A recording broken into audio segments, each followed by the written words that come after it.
Mənə bircə kəlmə can söyləsəydin, o bircə kəlmənə min can verərdim.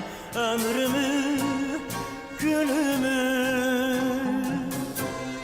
dərd eyləsəydin, ömrümü, günümü dərman verərdim. Ömrümü, günümü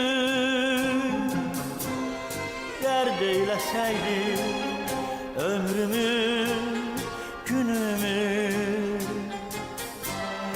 dərman verərdim.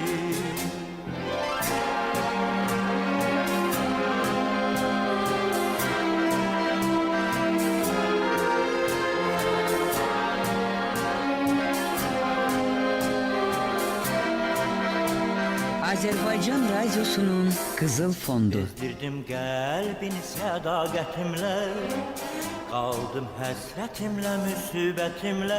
Könlümü alsaydın bu zülmətimlə, sənə bir ışıqlı cahan verərdim. Könlümü alsaydın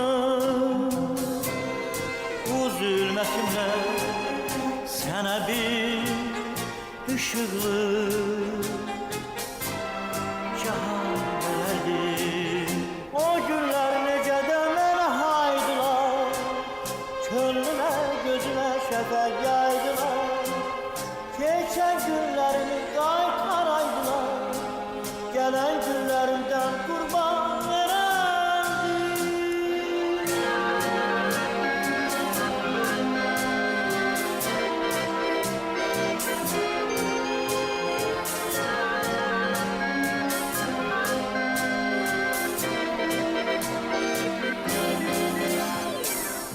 Ayrıldık öyle ki seninle ey gün, bir de ayrılıktan ayrı düşmerik. Ah bu son hicranım, yüz halım üstü dağ dağa rast gelir. Bir görüşmedik, ah bu son hicranım, yüz halım üstü dağ dağa rast gelir.